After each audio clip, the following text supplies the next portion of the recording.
మీడియాలో కుమారి ఆంటీ రచ్చ ఆగడం లేదు. తెలంగాణలో ఆమె వ్యాపారానికి బ్రేక్ పడ్డం ఏపీలో హాట్ టాపిక్ గా మారింది. రెండు పార్టీల మధ్య వివాదం చెలరేగింది. హైదరాబాద్ దుర్గం చెరువు కేబుల్ బ్రిడ్జ్ సమీపంలో ఉన్న ఐటీసీ కోహినూర్ పక్కన ఉండే రోడ్లలో ఫుట్పాత్ మీద భోజనం అమ్ముకుంటూ ఆమె జీవనోపాధి సాగించేవారు. ఇటీవల యూట్యూబ్ లో బాగా ఫేమస్ అయ్యారు. ఆమెను ఇంటర్వ్యూ చేసిన యూట్యూబ్ ఛానల్లో తనకు సీఎం జగన్ ఇచ్చిన ఇల్లు ఉందని చెప్పడంతో సోషల్ మీడియా హైలైట్ చేసింది. దీంతో కుమారి ఆంటీపై టీడీపీ కక్షగట్టి రాజకీయం మొదలెట్టింది. తాజాగా మరో వీడియో సోషల్ మీడియాలో వైరల్ అవుతోంది. ఆమె ఇటీవల మరో యూట్యూబ్ ఛానల్ కు ఇంటర్వ్యూ ఇచ్చారు.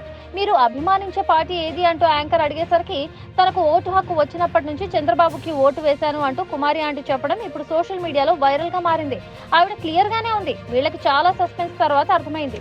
ఆదర్శ సినిమాలో బ్రహ్మానందం డైలాగ్ ను గుర్తు చేస్తూ ఇప్పుడు పేటీఎంలలో ఏంటో అంటూ టీడీపీ కార్యకర్తలు సోషల్ మీడియాలో పోస్టు పెడుతున్నారు. ఎక్స్ వేదికగా దీన్ని ట్రెండింగ్ చేస్తున్నారు. కుమారి ఆంటీ జగన్ ఇల్లు ఇచ్చారని చెప్పిన వీడియో వాస్తవం. కుమారి ఆంటీ టీడీపీ అభిమాని అన్నది డబ్బులు ఇచ్చి చెప్పించింది. ఆమె తన ఓటు తెలుగుదేశం పార్టీకే వేసిందని ఆమెనే స్వయంగా చెప్పిన వీడియోను టీడీపీ శ్రేణులు కావాలనే ట్రెండ్ చేస్తున్నారు. మొత్తానికైతే కుమారి ఆంటీ ఏపీ రాజకీయాల్లో హాట్ టాపిక్ గా మారిపోయారు. సోషల్ మీడియాలో ఒక్కసారిగా ఫేమస్ అయిన ఆమెను తమ రాజకీయ ప్రచారం కోసం అటు టీడీపీ ఆరాట పడుతుండడం విశేషం.